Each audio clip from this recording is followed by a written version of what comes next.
coming. I'd like to introduce my father. What's your name again? My name's Ari Freeman. Ari Freeman, I forget. Okay, anyway, so he came all the way from England, especially for this presentation, and whilst he was here, we managed to time it that he came at the same time as we're having a family celebration. But anyway, in England, he often, growing up, I remember going with him sometimes. He'd talk, do presentations in different places. He's been doing this for many, many years, and he has a lot of interesting information to share. But we're going to limit it. We're going to limit the focus today, just because we're going to try and focus in one area. And what we're going to do today is he's going to speak first, probably show us a lot of the different things for more like half an hour maybe. And then he's going to do an actual he'll finish off the Mezuzah scroll. And then we'll do questions and answers after that. So we can have a half an hour of talk. We'll actually do a demonstration of the writing. And then and after that we'll do questions and answers discussion, whoever wants. And you're allowed to eat during the time. And the floor is yours. So okay, thank you. Well, good morning, everybody. Thank you very much for inviting me to give this talk. I must tell you, when my son said it's brunch with the scribe, I actually thought I was the one to represent all the food to you, and that would be it. And he said, no, you've got it wrong. Brunch with the scribe means the scribe stands here and everyone else eats. So now you know what it is.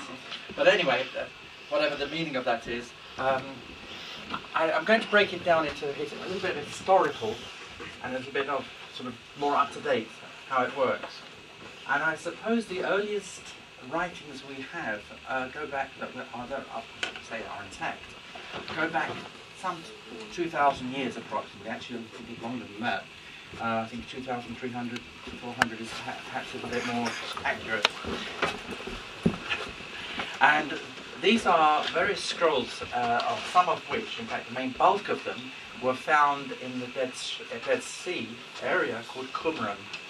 A lot of people know about this. There was a naughty little Arab boy supposed to be looking after the goats, and decided, a bit boring, and he decided to go into a cave. And of course, what do you look for in a cave? A treasure. So down in the cave he went, a bit deeper, and he found these jars. I must say, the earthenware jars, don't think of the jars that you sort of unscrew, but they were jars of or urns, as one would call it in perhaps technical terminology. And he puts his hand inside, because naturally an urn must have a treasure, and out he pulls a scroll. And he takes it back to his father, and his father looks at this and says, there's money to be made here. And he goes to Jerusalem, and he goes to one of these bazaars, and he sells bits of the scrolls that he found. Some are complete, some are not. And two Americans are sort of wandering around in this bazaar, and they notice this person selling these scrolls. Now, they're quite used to seeing these fraudulent ones, sort of imitations, and they pick it up and they look at it, and one says to the other, this doesn't look like a fraud to me, this looks real.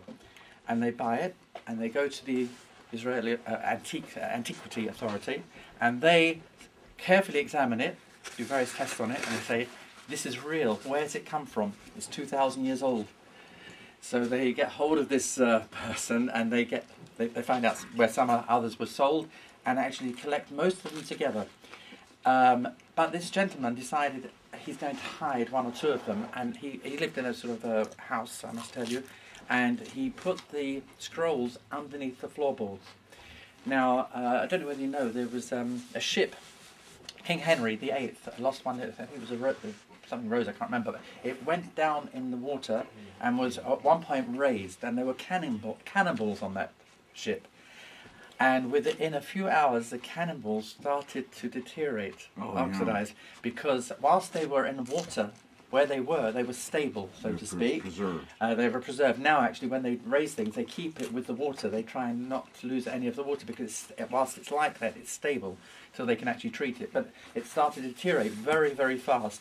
These scrolls were in an environment which was extremely, extremely dry. So, of course, they did not deteriorate. No insects, nothing like that started interfering with them. But once they were under the floorboards, they started absorbing the moisture very, very fast. And before you knew what happened, they'd swollen and stuck together. And they were somehow, I don't know how, they were discovered after 6 months or so. And it took them a few years to learn to develop a technique to actually separate it so they could open it. which they did eventually. I'm not sure all the science behind it, but they certainly managed to do it. But these scrolls are very important because they contain many fragments which are of material we don't have at all. They have different types of writing, which we don't use today. I'll just show you the type of writing you might have. For example, in Hebrew we have a letter Hey, which looks like something like that. But in this writing you'd see something like that, quite different. So the writing is a different sort of writing, often referred to as ancient Semitic. And what was noticed is that ordinary mundane documents, land deals, records of perhaps court cases, whatever it was, divorce documents as well, were in this type of writing. Anything which was considered, I'm going to use quotes here, holy, was actually in this square type of Hebrew. It's a different size. It is different, but it doesn't take much to get used to. In fact, a number of years ago, they had the Dead Sea Scrolls in the British Museum. They were on show. They had all these students about antiquity and whatever it was, so they're there. And a front person came in with this little 8-year-old girl, and the girl looked over, and she started reading it. She could read Hebrew, started reading it, and these students looked at this little girl. What's going on? This is 2,000 years old. How on earth can read it? The Hebrew has not really changed. There are some aspects which are different, but the Hebrew, after a few minutes, if you see this Hebrew, and you can read Hebrew, you find it actually quite easy to read and understand. This Hebrew obviously is more of a challenge, but it's, again, if you can get used to it, you can actually start reading it, albeit slowly. And the very old scrolls, there have been some very old scrolls, fragments I should say, found in this writing as well. There's a little bit of a history here. When the people came back from, in the second temple period, we're talking about 2,500 years ago, the leader of that generation was someone called Ezra the Scribe. And Ezra the Scribe, they do not know the reason, but the tradition is he changed a practice of writing the scrolls of the Bible like this into this. There are some theories why he did it. What is known is that to fill in, that we men put on this morning, for example, and mezuzahs which go on the door, have always been in this writing. I won't go into the technicalities how we know this, but this is how it's been. In fact, Yadin, I think it was Yadin. Yeah, he found fill-in from the 2,000 years ago, and they opened one or two of the scrolls to see. Quite imagine how small and tight they are, but they managed to open some and see the writing. Of course, it's this writing. There's a slight difference in what was written, but essentially it contains the same as we have, a little bit more, but it's essentially the same. So these are the Dead Sea Scrolls that are historically very important. They're now housed in the Shrine of the Book in Jerusalem, and one of the books is actually complete. Now, the question is, of course, I don't know whether you've ever seen very old scrolls at all. They tend to go brownish in colour. In fact, if you go to museums now and you see some of the manuscripts, they look like they've been written in brown in some cases. And this is something that happens with the aging of inks. But if you look at the Dead Sea Scrolls, guess what? They're black as can be. In fact, the inks are very different, and it's worth mentioning how they used to make ink. I would think it would be awful today, but then I realised it's something quite different from their days to our days. The method of making ink in the ancient times, and it sounds really technical, it was a carbon-based ink. That sounds ever so technical, but all it meant was as follows. They collected the soot from oil burning, they put stone or wherever this was collected, and then collected the soot, and that they mixed with honey, for example, and other materials. They in fact dried it. We know it's described how it was done. It was dried, broken into little rods. I seem to remember as a child having powder that they used to, I'm not ancient, but we used to write with a dip pen when I was in school as a little boy. Had a desk with an inkwell, and someone used to make up this powder in a jug and used to come around and pour the ink into the little inkwell, and I used to write like that. Well, in fact, it seems to be quite an ancient practice, but they used to have these little black rods, they put it with water and perhaps a little bit of gum arabic and other things, mix it round, and it was ready to write. And it's carbon-based, black, and therefore it doesn't change colour. It remains black. Our inks are actually called really an iron-based ink. An iron-based ink, unfortunately, I know it sounds funny, goes rusty, it oxidizes, if you want the technical terminology, and because it's oxidizing, as iron does, it turns a brown and eventually a reddish colour as it gets older. There are ways to stop it, but it's quite difficult. It will get lighter if it's a carbon-based ink. Oh, sorry, if it's an iron-based ink. Now, where did they get all this soot from? Because I thought, you know, it takes a little lamp burning like this. You put stone, it must have taken ages. Then I realised, in fact, it was last night, I was trying to rack my brains. How would they do this? It's madness. You're going to have a little stone and you're going to collect the soot. But of course, they used oil to light the various lamps they had around. They must have had lots of soot. But it could be in the morning they went round cleaning it off and they had plenty to get on with. Obviously, if we were doing it, it'd be absolutely impossible. But from their point of view, it was used as a normal thing. Oil lamps have been used through the ages before we had electricity, and of course, soot. It's a very fine soot, by the way. It's produced by olive oil, and which was the main oil of Israel at that time. In fact, it was a country which was known for its oil. They collected this, and it was the means of making the ink, and they made lots of it. Now, of course, the question is, if that ink was so marvellous, why aren't we using it today? It's an obvious question. The problem with that ink, it's great if you have a document and you then put it away for 2,000 years. Great, no problem. But if you open it day in, day out, and it gradually dries, the base, if you like, of the ink dries out, eventually it starts to crumble. It dries, it crumbles, and so your carbon, tiny bits of soot suddenly start disappearing from your parchment, and eventually you don't have very much left. And in fact, one of the problems, how do you read something which had writing on that is now no longer there? And one of the techniques it's quite interesting how they do it, because they didn't have the technology a few years ago. They can actually measure the density of the surface. You might not see anything, but when you write, you put pressure on, the density of the surface changes, and with very, very sophisticated techniques, you can actually read something that's not there. See what I mean? So you can actually see what was actually there, even though you can't see anything anymore. It could be flat as anything, but that density, even though it's a very slight change in the density of the surface, enables modern science to pick up what was there before. But many of the scrolls are readable. I've seen them myself. You just look at them, you can just read them without any problem. Interestingly, it's a book of Isaiah, I think it is, which is complete. I think it's the only complete one there, from beginning right to end. And in the book, what they noticed at first is a huge number of differences from our version. And what was thought is that our version probably has a lot of mistakes in, and this clearly is an old one. But later on they realised something, that every page had lots of corrections on them. And here's a little bit of a technical one.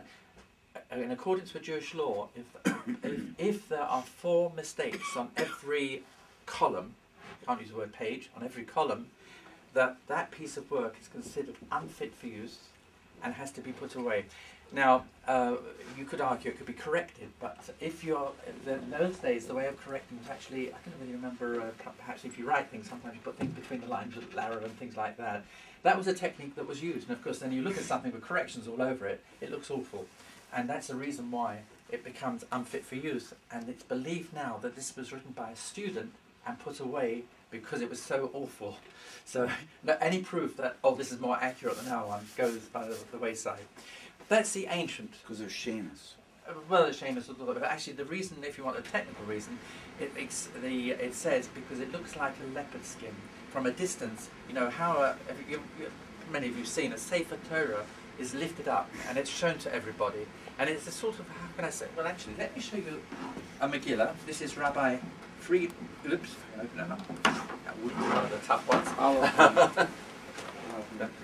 All right, I'll actually show it, and then I'll tell you what happens if it has lots of these corrections. And it's quite obvious, although of course this doesn't have it. If I open this one up, very familiar writing actually. Okay. It's your writing. It's my writing. If I hold it up, from a distance, let's get back a slightly more to the front. Obviously you're seeing a grey, you can't really see the letters. It's a sort of greyish appearance to each column. But you can imagine if there were corrections all over the place, stuck between the lines, and maybe even crossings out and all sorts of things, it would look like a blotch here, a blotch there, another sort of a stain over here. And the expression that's used is it appears like a leopard skin. It loses its beauty. It doesn't look nice. People won't use it because there'll be something better to use, better that it's put aside and not used at all. So that's really the reason, it's beauty. Not so much because even though it may contain many, many times God's names within the text, nevertheless, if it's not beautiful, don't destroy it. It has to be put away, for example, in an earthenware pot and then stored away somewhere, which possibly is the reason why we have all these scrolls. They were put away. It's believed, although it's not conclusive, that the people at Qumran 2,000 years ago were a group called, I think it's pronounced Essenes, although many people say Essenes. Sorry? Essene, but they're from the Hebrew word asa. Asa is a pharmacist, but it means health. Asusa in Aramaic, for example, it means health. They were experts in health, apparently, health fanatics, as one would say. But their expertise was in writing. They were the people who used to copy texts and distribute them around the country. That was their expertise. Many believe they possibly were the founders of a way of life which was found in Christianity, subsequently, monastic type of life and celibacy. Because they only lived together in order to produce children, nothing else. But that's how they lived. That was very monastic life, very severe rules. We have some of the rules, we know because we've got the writings now. And these are the people who, it's believed, wrote these texts. And of course it was in an area called Qumran, near the Dead Sea, and therefore anything that was unfit, they must have had, or probably had this cave for storing. Maybe there were others, but of course over the years they've possibly been rifled, as one would say, and gone, but this one was deep enough and been missed, and therefore we have that. There subsequently have been other writings found in various parts of the country. So that's the ancient world. Let's come on to a little bit hang on a bit too long. I'll come quickly on to the modern world. I won't cover everything. In today's world, we tend to write the scrolls of the Torah, which is disciples of Moses. We write Megillot, which we have an example of one here, Mezuzot, and Tefillin. And these are normally written with, I mentioned, an iron-based ink, but I've just mentioned something about the actual, let's say the Torah, which is made out of sections. It's similar to a Megillah, which is made out of, let's totally open it again to make sure that it will come open easier this time. I'll open it. This is very tight actually, it's good. Anyway, this is made out of, as you can see, sections, which are sewn together. Just so we can see the animal itself, rather strange, but you can actually see the animal. You notice this line down here, there seems to be a line down here. That's actually the spine. The skin is from around the main bulk of the body. You can't really use the head. And certainly where the legs are already there, you can't use that either. So really it's the round part of the body that's used. This is calf skin, by the way, and this is lighter. And usually what you see, this end is the neck end, this is the tail end. Sometimes you can see the buttocks and shoulders on it. This one's not quite so clear on this one, although we can get it. I don't know, let's have a look at this.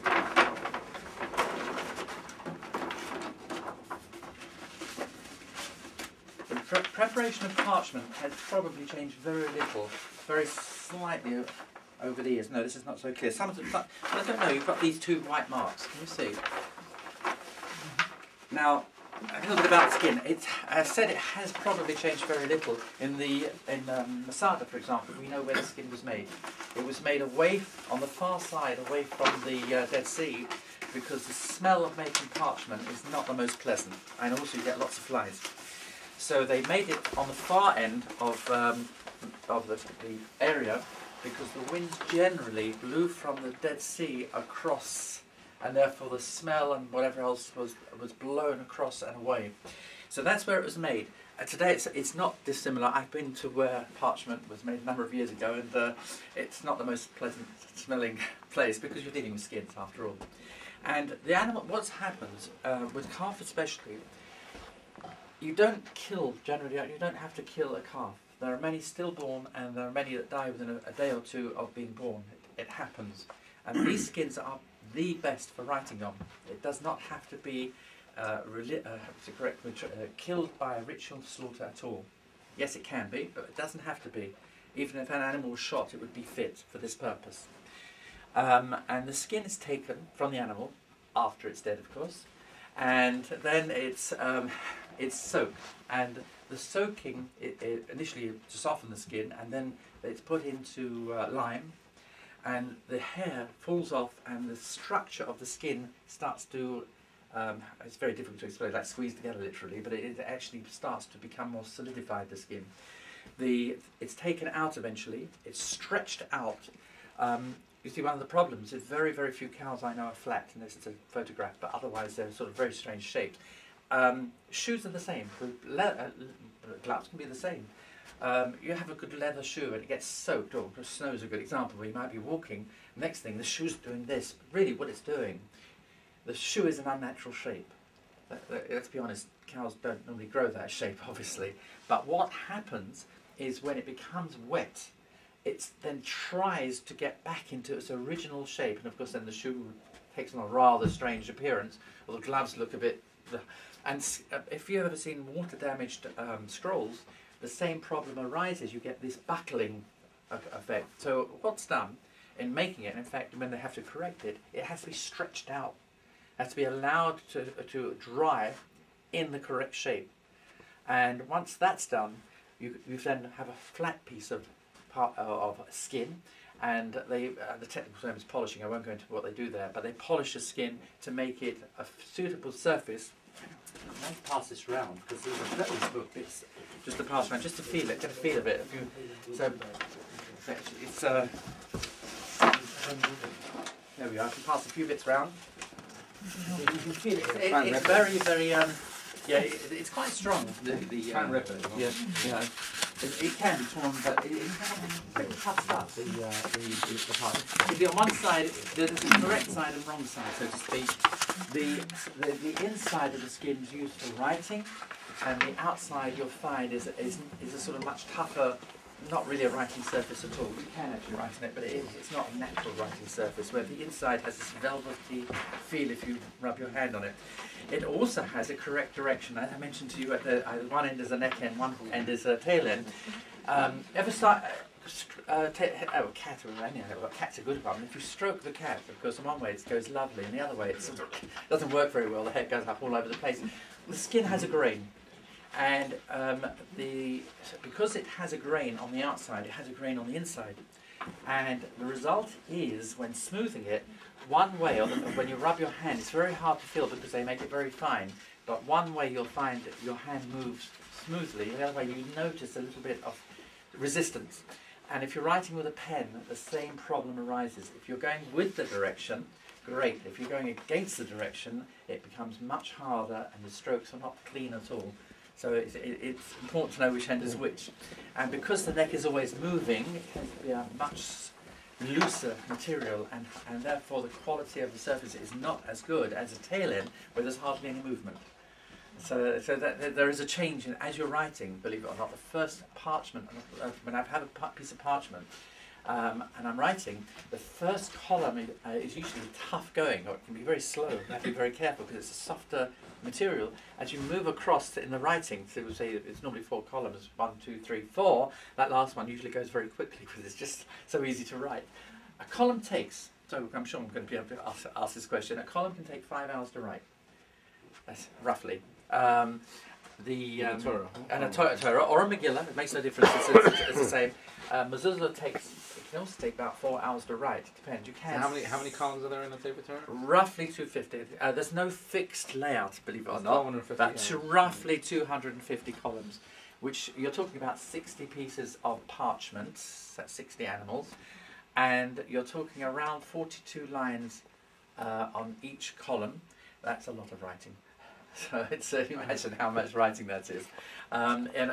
Normally, someone who's doing that full time could do it in a year. The whole of the Torah. It has to be stitched as well, which is also not a quick piece of work.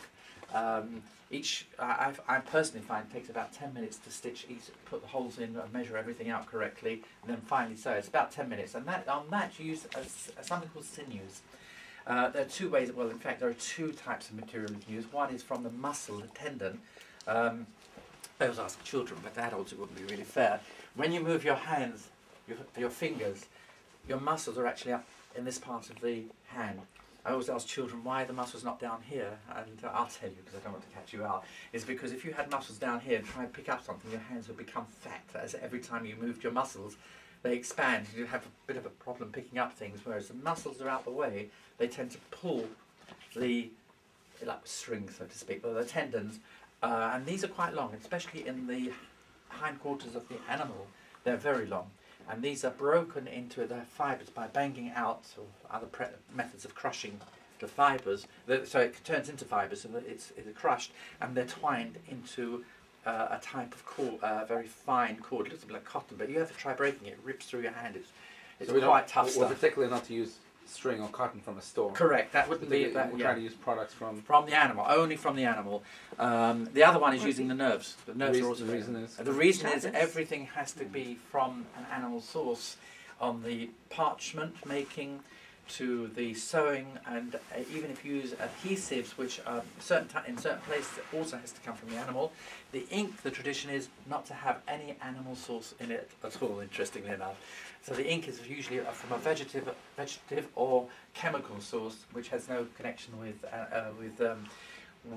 animal source whatsoever. And this is a tradition. I do not know the reason for it. So if anyone says why, I don't know. This is definitely a tradition that the ink has to be black, and it does not have to be made specifically from any particular recipe, as long as it's black. As I mentioned to you, we have two types: an iron-based type, and we also have the carbon one. There is another one, which is there are some people who use an acrylic one, believe it or not, with a modern one that dries very quickly as you're writing. But you know, as long as it's black, that's the main feature. And what about the feather? Okay, no, fine. I write with a. It's not mine actually, but I write with a feather. In case anyone wants to know what a feather looks like, it's like this. And I always surprise people by saying, not any feather. Oh no, it has to be the right hand wing of the feather. And everyone's sort of, well, he's kidding us, isn't he? The reason is very simple. Let's have a look. This is good. One of these is, this is not such a bad one, it's one which is not good at all. No, these are all sort of right-handed. I was hoping there would be one here which is opposite. But it's still, I'm going to demonstrate something. I wouldn't write with a feather like this, I must tell you. And these beautiful pictures with someone writing with a feather, just in case anyone doesn't know, I love, because all I know, a feather like this, as you're writing, is going to tickle your nose, and it's not a practical thing. This is obviously someone's cut this for demonstration. Well, with a feather, there's actually a curvature. When you have the right hand wing and left hand wing, in fact the tails are the same, they tend to curve out. And the problem with that curvature can interfere with the writing. If you have a feather, and it's curving this way, it sits neatly in the hand as you're writing. If you have a feather going this way, you will find it will wobble as you're trying to write. It becomes less comfortable and doesn't maintain its stability. You're left-handed? I've never gone into it, but I understand, I've watched, they also tend to use, because of although they're holding it in a different way, it still has to sit comfortably, and it's still a right-hand feather. In actual fact, the Hebrew, although one understands it because you read it this way, in actual fact is a right-handed writing. It's not left-handed. Best demonstration for that is the letter Aleph. I think this is a good one. The letter Aleph, very simply, I think this is my assistant here is very great stuff. Very simply, if I were to write an Aleph, it would go something like this. Now, obviously it's very simplified what I've done here, but it's this line that gives a clue that it's not a left-handed writing. Because if you're trying to write, we write with our right hand normally, of course. If you're going to write something like this, you must start at the top and go this way. It's just not practical to go this way unless you're a pen pusher. And believe me, with wet ink, doing pen pushing, it doesn't work very well. The writing, and all the letters are, in fact, especially the more complex one, you can see they're right-handed letters. Every letter is a right-handed letter. It just does not work easily with a left-hander, and they struggle. But there are left-handed scribes. There are left-handed scribes, but it's very, very. It's actually that much more difficult with a left-hander. It's a bit like writing English for a left-hander. Same problem. I don't understand. Yeah. Because the problem as a left-handed person. Yep. I would have when ink would smear, right. especially writing right to left. Smearing ink, so as a left-handed person, the left-handed person wins like with this, the smearing of ink. and Yes. then like this, and then like this, and I wouldn't have this part of my hand You're absolutely right. across the letter, and I wouldn't smear the letter or get ink on my hand. Okay. So I'm so confused. Okay, fine. That's a good point. Now I'm going to tell you something about right-handed writers. Many years ago, it was at the instigation of the Lubavitcher Rebbe then. My wife and I, we went to the Rebbe, and the Rebbe mentioned about getting involved in those things he happened to be talking about on that particular occasion, which was to do with kosher mezuzah, the houses needed to have kosher mezuzah.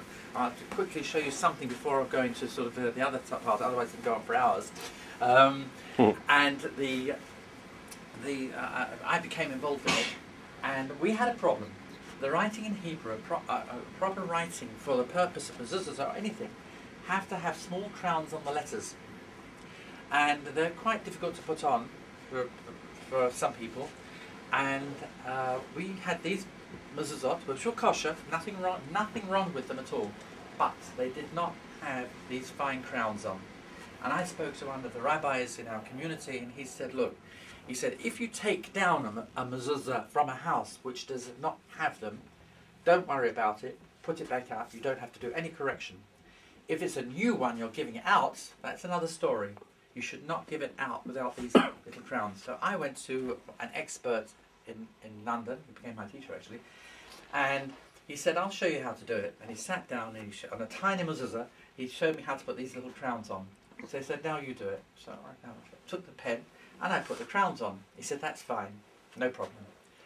Afterwards, when he taught me, he said the whole reason why he was willing to teach is because he's shown other people how to do this. And he said, you know what happens? Get ready. They have ink up their hands, ink over the table, ink over the work they've had, and usually they don't even manage to do those little crowns on the writing. And he said, he saw straight away I was a person who would have the ability to write. So the smearing for the right-handed person is a big risk, but it happens with the left-handed person as well. It makes no difference. If you can avoid doing any smearing, it won't happen whether you're right or left-handed. If you've got to do it, believe me, it makes no difference. But with this type of pen and the ink you're using, you'll have accidents. Because the ink takes time to dry. It takes really, about 10, it's not like writing 10 minutes to dry. You have to allow 8 to 10. On this writing, so it really is growing up, I would have loved to write right to left, yes, because I would be moving away from the wet ink. Right. My sister is ambidextrous, and she can write. I'm not as good as her. She can actually write with both hands. But the interesting thing is, she'll write English normally, but she'll do a mirror image for the other English. She can write it the right way around as well, but she actually can do that. And she writes it very well, you know, you look at her, it's brilliant. So, you know, there are various things which you have to have an ability, whether you're right-handed, left-handed. You talk about, you're not going to catch something, but believe me, if you have to, you move your hands up suddenly or go back and do something, the same risk apply. You have to have your common sense. I think... Should we do the presentation? Maybe do a demonstration of actual writing, and then we can do questions and answers. I think there's a lot more information, but it's like a... Yeah, otherwise it can go on for hours and hours. So we'll do the presentation. Yeah, Make sense? Listen for hours now. Or do you want to hear 5 more minutes of stuff? Okay. Demo. 5 more minutes. Okay, More stuff. More stuff. 5 more minutes. We can carry on talking afterwards, but just so do 5 more minutes. Okay. Whilst I was talking about mezuzahs, one of the reasons why it was mentioned. Now I had one earlier, which I can't see now. This is the one. Paper. Yes. Now I'll pass this round. We have found hundreds of these when we started our involvement in looking for kosher mezuzahs, and this one that I'm holding is beautifully printed. The problem with printing is twofold. One is that there's a specific law involved with tefillin as well as mezuzot, that every letter has to be in the correct order. This does not apply to a Sefer Torah or to a Megillah, but certainly applies to mezuzah and applies to tefillin. If there, for example, is a mistake, and by accident I think I left it at home, if I leave out a letter at the very beginning of a tefillin, which is 4 separate parshiot, different paragraphs. There are 4 different separate ones, and I make a mistake somewhere over here, and I don't notice it until the end. I'm afraid that it all goes down. I won't say the drain, but you've wasted your time. Or my teacher says it's a learning experience. Okay. My wife will tell you. Have a look at my wife's face. You'll understand what she thinks. Well, my brother's here. As a kid, by the way, my brother one time, my father completed a whole 4-column section of a Torah. My brother spilled the ink over the whole thing. It happens. A learning experience. He was 2.5 or 3. It's a learning experience. Okay, fine. So that's one issue. The other one is that, although I haven't discussed it here in great detail, is that when you write, you have to have a certain intention that it has to be written for the purpose of mezuzah and its holiness, its kedusha. But on top of that, when you write God's name, you have to have special intention. So we've got the problem of not being able to do it in order, and secondly, no intention whatsoever when you print. You might as well just take a stamp and do that on the parchment. So the printing is definitely not kosher, and of course they don't print on parchment; they print on paper. So it hasn't got any of the correct traditional... They might charge you the same price in the store. Yes, that's the problem. I'll pass this around. This is actually... Paper. I look at it and I say, although it's in this bag in America, I've seen this one many, many times. Exactly the same layout. There are lots of clues. For example, on a kosher mezuzah, which I actually... Look up. No, I've got a big one here. So here. This one here, you'll see... Now this one is okay.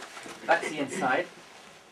And on here, so it looks a little bit the same, but the importance is the position of these two things. These few letters here, they don't actually read anything. I can sort of discuss this, but they appear at the back of the 3 God's names: Hashem, Elokeinu, Hashem. Those letters are this way around, 1 up actually, of each of those. So if you know the Aleph base, you'll find that, for example, the Vav becomes a Zion. So that's there. But this here, this is Shin Dalet Yud, it's God's name, and it's specifically, the tradition is connected with mezuzah because it also stands for Shomer Daltot Yisrael, who the protector of the doorways of the Jewish people, because that's where mezuzah is put. And it normally goes... There are two different opinions. One's actually out at the back of the word for Hayah, and some say in the space.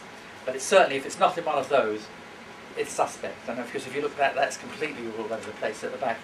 It's printed on the back, but in a different place. So that's what a mezuzah would look like. Is there anything else I should add about the pens, chemicals, and things like that? I think we probably... shoot, thank you very much. Remind me, actually. Oh, my son knows more than I do. Okay, it's a very important tradition. Yeah, oh, excellent. It's an off-cut. Okay, it's very important. You'll notice, actually, I think we can... the writings in Hebrew that goes on to, whether it's a Sefer Torah, Tefillin, Mezuzah, the writing does not go on a line, it goes under the line.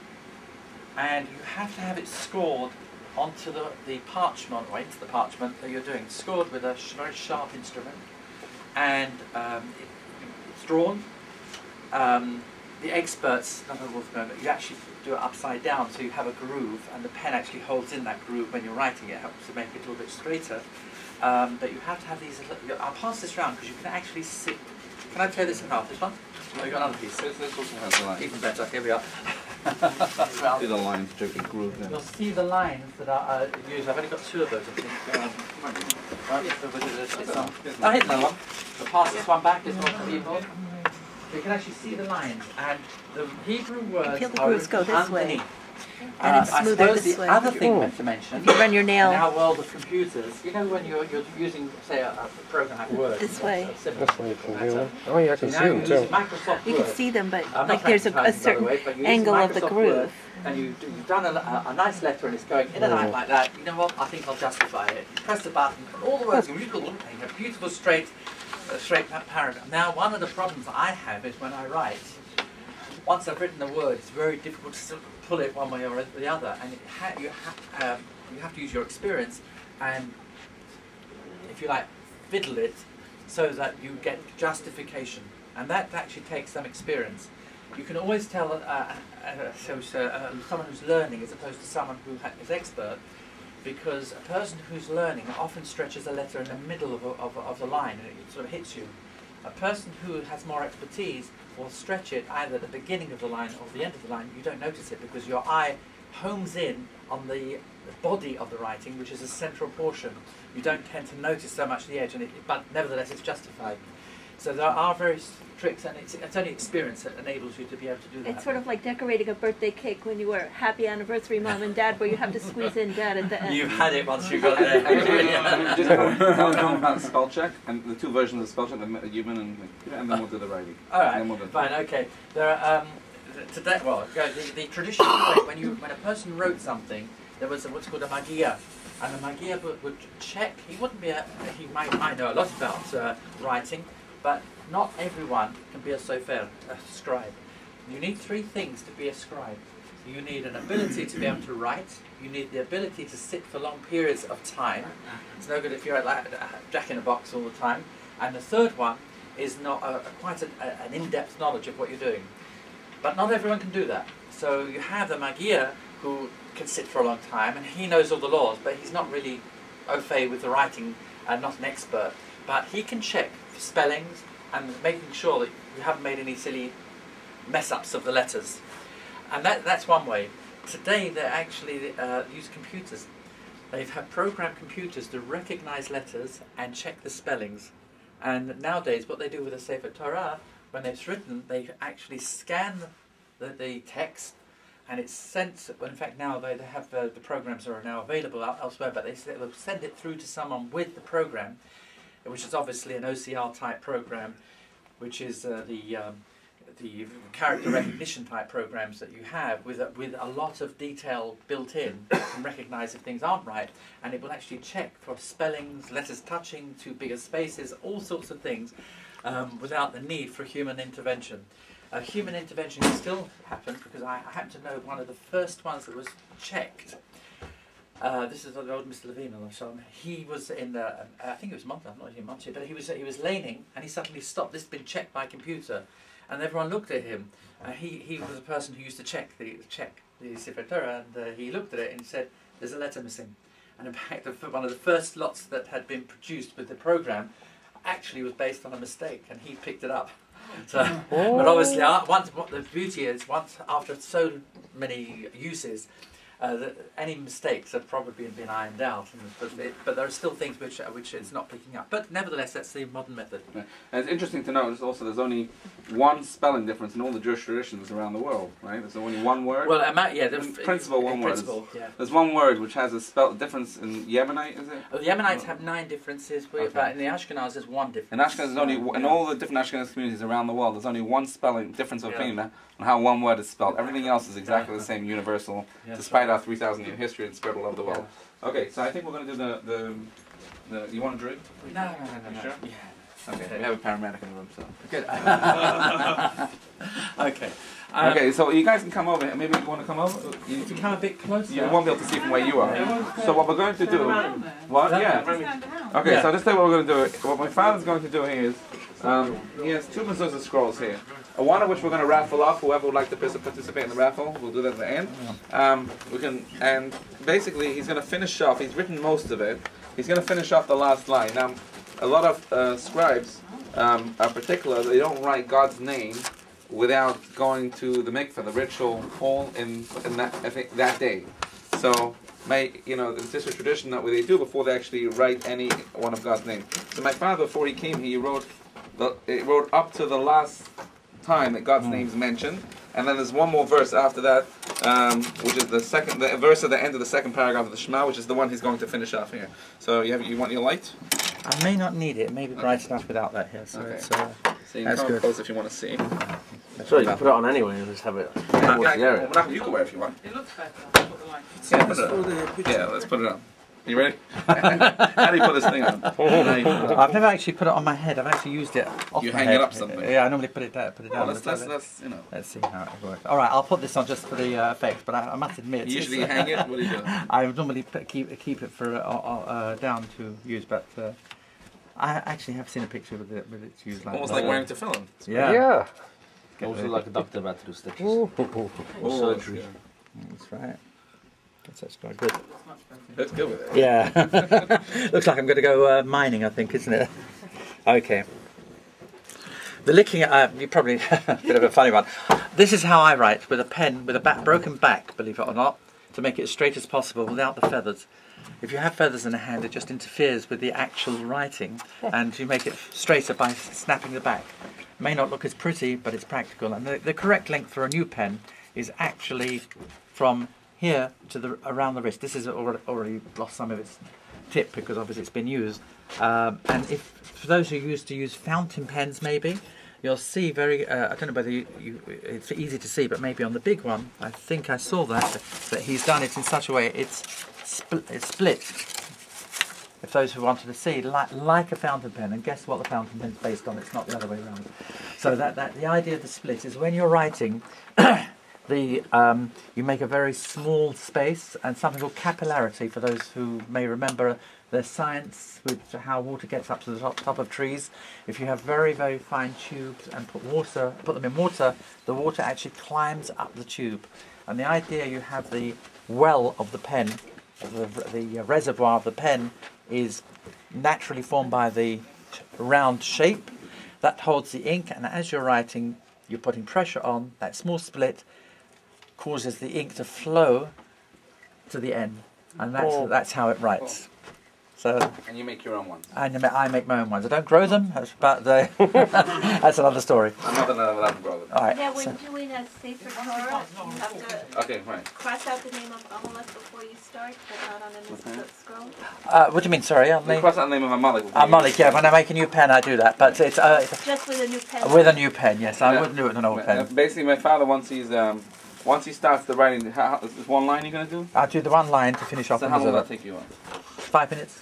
Okay. I can stop if you want. He's not going to answer. You're not going to talk. No. Everyone else can talk. Yeah, but he doesn't talk. Just that's tradition once he's doing the verse. He waits to the end of the verse. Want me to open there? Yeah, it's me. I take a lot of care because they can leak. How long can you use a pen before it becomes? Well, he cuts it shorter and shorter and shorter. Yeah, but how long between your cuts? What I would normally do, again, it's maybe able to see on here. It's not easy to see. I may be able to show you on the Megillah. When you're writing, the pen actually blunts. When it first started, clearly it's very sharp. There's a lot of pressure on that tip, and it blunts as you go down. And what I normally do at the bottom of every column in a big writing, I will actually recut the pen. Now the reason for that is it means at the top where you look across, it's consistent in its thickness, and so at the bottom as well. If you cut in the middle, you can see it, because obviously it suddenly becomes sharper. Yeah. And mezuzah, I would normally, unless I have to, because sometimes the writing of a mezuzah is much finer pen, the pressures are even greater on that tip, but I may have to cut it in the middle. Why it has to be written with a feather? Like when I was a kid, Yep. I was going to school, I had this pen with Yeah, the ink me and as so well, me as and well. then when we had like those gold, which was the best materials to have the Yep. parts because it Yep. So Okay. why it has to be feather Good. and not gold? Okay, gold is an interesting one, but the idea of you not using metal, the idea of a mezuzah is something as a protection. It's meant to preserve life. Metal, essentially, whilst we use it for many other things, is a material used to shorten life. I know it can be used for good things, but it's also used for very bad things. That is And therefore, spiritual. it's a spiritual idea of not to use something which is metal-based for writing, but because of that. I think we should probably I think we should do the writing and then we should do then we do more questions. I have orders from That's okay, it's okay. That's fine. Orders are That's orders. fine. No, just because in case some people want to go, then we can do questions as many. What I'm going to do, and I He's here have to till be very 7 o'clock tonight. careful. I'm going to ask Is that people. the airport time? Okay, not to lean on the table. Yeah, I don't because Okay, because obviously- the tables are shaky tables, Let's put some ink in here. and the little smallest shake can invalidate this thing. So. Yeah. Until we have a learning experience. Right. I don't want to learn experience today. and once again, we're going to raffle off this Mezuzah after this. Whoever would like to participate, just to help sponsor the work that we do. It's $10 a raffle, or for one, or we wrote 18 for two, and 36 for five, or something like that. If you want to.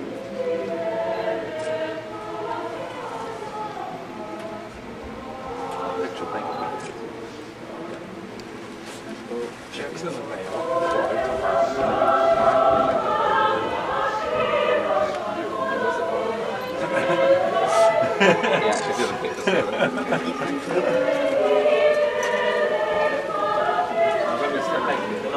An Epson printer would be a lot easier. Laser.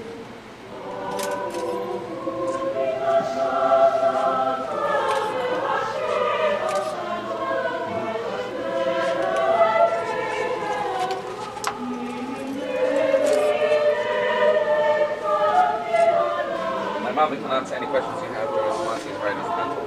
You can answer questions.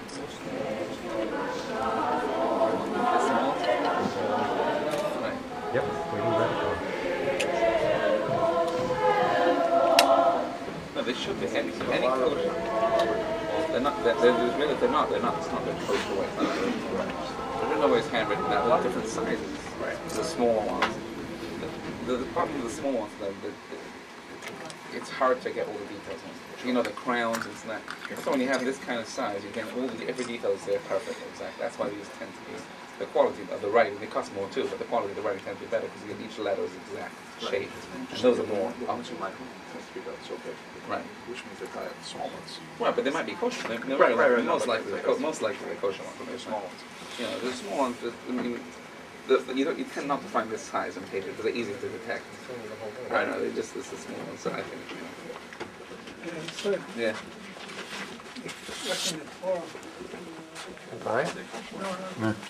Can you write as much as you can on school head, like each line or each section has to be exactly all of them the same? I'm not 100% sure, but as far as I know, there are certain traditions with where we like to have certain things starting. Yeah, there's definitely certain parts of the Torah we like to have starting in certain parts, like the Shira, the song, and I think some people like to have a Vav, a thing on the top of the letter Vav for some reason should be the start of every column. My father will tell us soon.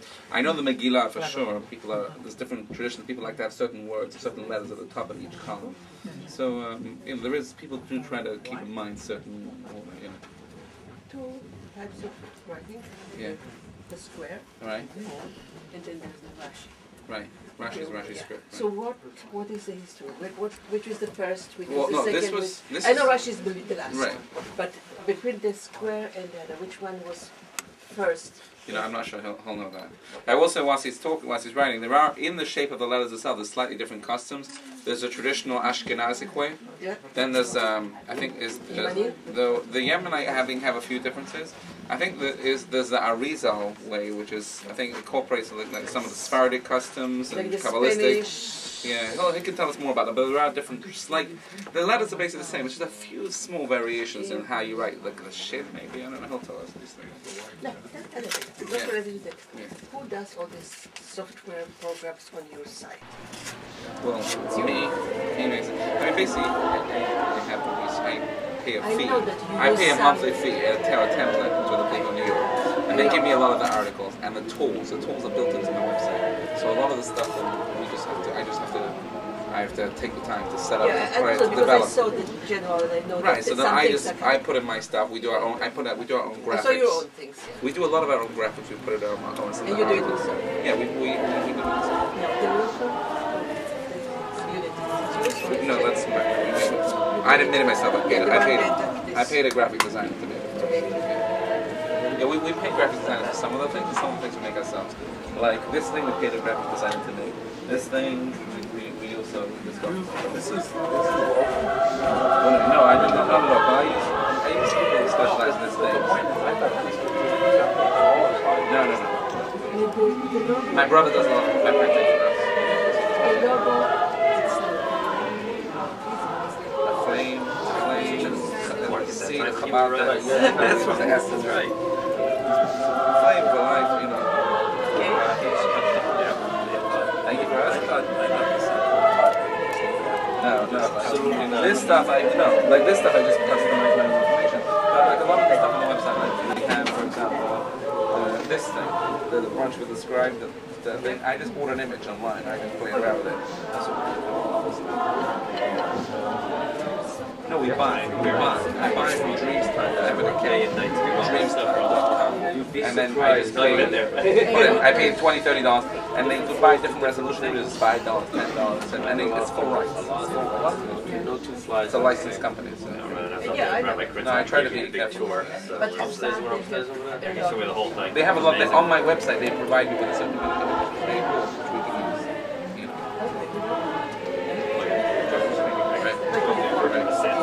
And he said it wasn't Okay, you want to tell me what I used to say on the first shot. So, it was Sarah, the person, Yeah. okay? So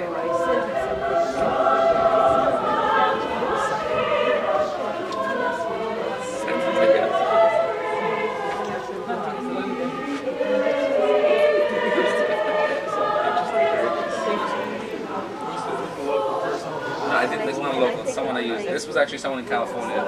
I just emailed them information, we emailed back each other. Because they might make a lot of different parts in it, so they're able to charge very cheap because they may be making this. They have like a lot of Hanukkah temple ticket shops. Like here I have to start from scratch. You know, I have to pay per hour. Here they already have certain temples. I have over 7.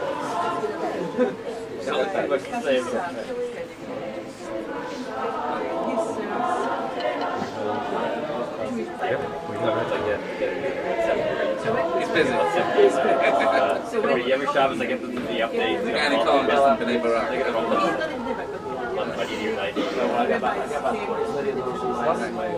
he's not in Very nice.